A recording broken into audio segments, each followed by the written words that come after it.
السلام علیکم تمام عازمین حج جو کہ 2024 میں حج ادا کرنے کے لیے جائیں گے۔ اللہ تعالیٰ ان تمام عازمین حج کا حج قبول فرمائے اور ہمیں بھی اللہ تعالیٰ حج نصیب عطا فرمائے، بار بار حج کی سعادت اللہ تعالیٰ نصیب فرمائے۔ اچھا، میں آپ کو بتاتا چلوں کہ سعودی گورنمنٹ نے مینا اور عرفات میں جو وہ سہولیات پرووائڈ کرتے ہیں،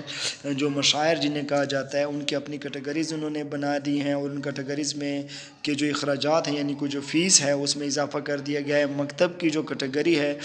2024 میں، اس کے لیے مینا کو جو ہے وہ 5 زون میں ڈیوائڈ کر دیا گیا ہے، یعنی 5 زون میں ڈیوائڈ کر دیا گیا ہے۔ یہ جو وائٹ کا آپ کو اسکرین پہ نظر آ رہا ہے، یہ تمام مینا کے خیمے ہیں اور مینا کا علاقہ ہے۔ اس میں جو درمیان میں یہ جو علاقہ ہے اسے ہم جمرات کہتے ہیں، یہاں پہ شیاطین کو مارا جاتا ہے، اور اس سے جو دور لاسٹ تک جو ہے اسے ہم نیو مینا کہتے ہیں، اور نیو مینا جو ہے وہ مینا کے حدودوں سے تھوڑا سا باہر مزدلفہ کے علاقے میں پایا جاتا ہے۔ لیفٹ سائڈ میں جو ہے یہ مینا اسٹیشن ہے، ٹرین اسٹیشن ہے، اور آگے میں نیکسٹ اس میں آپ کو تقریباً تمام بتاؤں گا کہ جب پاکستان، انڈیا اور بنگلہ دیش کے جتنے بھی عازمین حج ہیں ان کے خیمے کن کن علاقوں میں آتے ہیں، کہاں پہ ہوں گے۔ پہلے میں آپ کو یہ بتاتا چلوں کہ سعودی گورنمنٹ نے جو اضافہ کیا ہے اور انہوں نے جو یہاں پہ ان کے زونز بنائے ہیں وہ کون کون سے ہیں، ان کی کیا تفصیل ہے۔ زون 1 جو ہے وہ جمرات کے قریب ہے، یعنی جہاں پہ آپ شیاطین کو کنکریاں مارتے ہیں ان سے نزدیک ترین جو خیمے ہیں اس کو زون 1 میں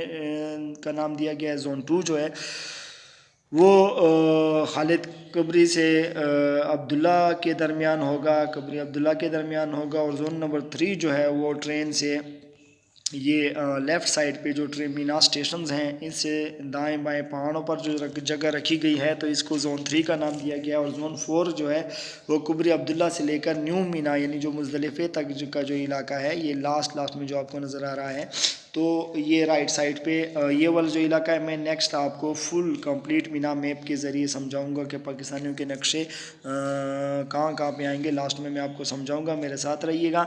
تو اس کو زون 4 کا نام دیا گیا ہے، اور زون 5 جو ہے وہ بالکل نیو مینا مینز تمام خیمے جو ہیں وہ مینا کے حدود سے باہر مزدلفہ کے حدود میں لگائے گئے ہوتے ہیں، تو اسے نیو مینا یا مزدلفہ کا علاقہ نیو مینا کا نام دیا جاتا ہے۔ وہ تمام خیمے جو ہیں وہ مینا کے اپنے حدود سے باہر ہوتے ہیں، بٹ جو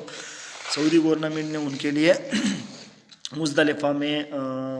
خیمے لگائے ہیں جو کہ بالکل مینا کی حدود کے ساتھ ٹچ ہوتے ہیں، زیادہ دور نہیں ہوتے ہیں، درمیان میں جسٹ ایک سڑک ہوتی ہے، یعنی ایک روڈ ہوتا ہے، تو اس سے اس سائڈ پہ اوپر جو ہے پلر لگے ہوتے ہیں اور ان پہ مینا کی حدود اور مزدلفہ کی حدود کے نشانات بھی ہوتے ہیں، جو آپ کو اگر آپ کا خیمے وہاں پہ آئیں تو آپ کو نظر آئے گا۔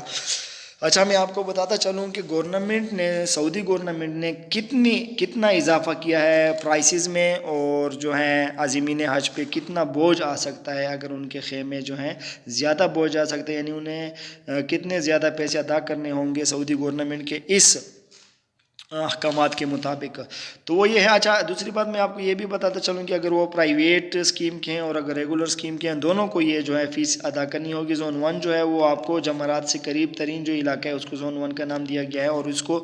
1100 ریال یعنی 1450 اضافی ریال اس کی قیمت ہے، یعنی پہلے جو اس کی پرائس تھی اس سے 1450 ریال زیادہ کر دیا گیا ہے۔ زون 2 کی جو اضافی فیس ہے وہ 1100 ریال ہے۔ تقریباً زون 2 میں کبھی کبھار جو پاکستانیوں کے خیمے آ جاتے ہیں، اکثر زون 3، 4 اور 5 میں ہوتے ہیں، تو 1100 ریال مینز کہ 88,000 یا 85,000 روپیز 90,000 تک آپ پہ اضافی فیس آ سکتی ہے۔ زون 3 جو ہے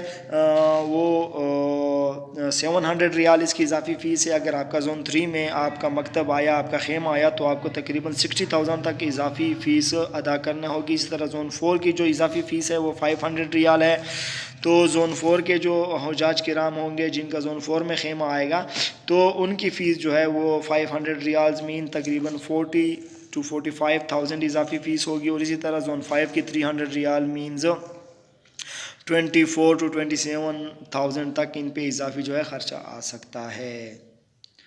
تو اسی کے ساتھ ساتھ میں آپ کو آگے بتاتا چلوں کہ جو مینا کا جو علاقہ ہے میپ ہے، کہاں پہ پاکستانیوں کے خیمے آ سکتے ہیں، یہ تو میں نے آپ کو یہ بتائی دی تفصیل کہ آپ پہ اتنا اضافی خرچہ آ سکتا ہے سعودی گورنمنٹ کے سعودی احکامات کے مطابق آپ پہ یہ خرچہ آ سکتا ہے۔ اچھا، یہ میں آپ کو مینا کا میپ بتاتا چلوں کہ یہ جو ہے آپ کا لیفٹ کا جو سائڈ ہے یہ عزیزیہ کی سائڈ ہے، نیچے یعنی کہ آپ کو جو علاقہ لاسٹ کے جو ہیں یہ مزدلفہ اور عرفات کی سائڈ پہ جا رہا ہے راستہ، اور جو ٹاپ والا اوپر والا جو ہے یہ یہاں پہ آپ کو شیاطین یا شیطان کا جو نام نظر آ رہا ہے یہ ہے بیسیکلی جمرات، اور اس سے آپ مسجد حرم کی سائڈ پہ جائیں گے۔ تو پاکستانیوں کے جو خیمے ہیں وہ زون 1 میں بھی اس مرتبہ تقریباً آئے تھے۔ یہ درمیان میں آپ کو جو گرین کلر کا نظر آ رہا ہے یہ پاکستانیوں کے خیموں کی جگہ ہے، اور اس کے ساتھ ساتھ جو پاکستانیوں کے اکثر خیمے تھے وہ نیو مینا میں، یہ آپ کو یہ جہاں پہ عرفات کی طرف مزدلفہ اور عرفات کی طرف یہ ریڈ لائن کی جو آپ کو وہ نظر آ رہی ہے، اس کے ساتھ ساتھ یہ جو گرین کا آپ کو نظر آ رہا ہے یہ پاکستانیوں کے خیمے تھے پچھلے سال اور آئندہ سال بھی امید ہے کہ یہی وہ جگہ ہوگی۔ اور یہ درمیان میں آپ کو ادھر یہ جو پرپل کلر کا اور گرین کلر کا اس کے درمیان جو ایک لائن نظر آ رہی ہے یہ بیسیکلی ریلوے لائن ہے۔ ریلوے یہاں سے آپ کو اچھا یہ ایک بہت ہی اچھی سہولت تھی تمام پاکستانی، چونکہ یہ بہت دور تھے شیاطین سے جمرات سے، تو اس وجہ سے انہیں ٹرین کی سہولت جو تھی وہ تقریباً میسر تھی، تو یہاں سے ڈائریکٹ ٹرین میں سوار ہو کر یہ ڈیلی جو ہے 3 دن چونکہ آپ لوگوں کو جانا پڑے گا کنکریاں مارنے کے لیے، تو یہ جو ہے آپ آسانی سے ٹرین کے ذریعے جو ہے یہ شیاطین سے نیچے جو آپ کو بلیک کلر کا جو سیڑھیوں کی طرح ایک لائن نظر آ رہی ہے یہ ٹریک ہے، ریلوے ٹریک ہے، اور ریلوے ٹریک جو ہے وہ عرفات سے لے کر جو ہے یہاں پر جمرات تک، یعنی کہ شیاطین تک یا شیطانات جنہیں آپ کنکریاں مارتے ہیں آج کے دوران، تو یہاں تک یہ ٹریک آیا ہوا ہے۔ اچھا تو یہ تقریباً جو پاکستانیوں کے جو خیمے ہیں وہ تقریباً زون 5 اور زون 4 میں زیادہ تر ہیں، بہت ہی کم خیمے زون 1 اور زون 2 میں ہیں۔ تو جن لوگوں کے خیمے اگر زون 1 2 میں آ جاتے ہیں تو وہ بہت آسانی سے اینی ٹائم جو ہے شیاطین کی طرف جا کر انہیں کنکریاں مار سکتے ہیں، اور جو دور ہیں وہ بھی ٹرین کے ذریعے بہت جلدی جا سکتے ہیں۔ آپ اگر دیکھیں تو تمام جتنے بھی پاکستانیوں کے خیمے ہیں وہ ٹرین کے ٹریک کے قریب ہی ہیں، دور پہ نہیں ہے۔ جو اس سائڈ پہ یہ بہت دور خیمے ہوتے ہیں اور انہیں پیدل جانا ہوتا ہے تو وہ کافی مسئلہ ہوتا ہے۔ تو یہ ایک پاکستانی اور انڈینز کے لیے بہت بڑی وہ تھی اس مرتبہ کہ انہوں نے یہ خیمے جو ہیں ان کے خیمے جو ہیں ریلوے ٹریک کے قریب تھے، تو اس کے حساب سے اگر آپ دیکھیں تو پاکستانیوں کے جو خیمے ہیں وہ زون 4 5 اور زون 1 میں تقریباً پچھلے سال آئے تھے، تو نیکسٹ ایئر بھی ہو سکتا ہے کہ یہی ترتیب ہو۔ تو اسی حساب سے ہو سکتا ہے کہ آپ لوگوں پہ اتنے ہی اضافی چارجز آئیں جو میں آپ کو پہلے بتا چکا ہوں سعودی گورنمنٹ کے احکامات کے مطابق۔ اچھا جی، ہمارے چینل سبسکرائب ضرور کیجیے گا کیونکہ حج سے ریلیٹڈ جتنی بھی انفارمیشن ہوں گی آپ کے ساتھ بار تقریباً شیئر کی جائیں گی اس چینل کے تھرو۔ اوکے جی، اللہ حافظ۔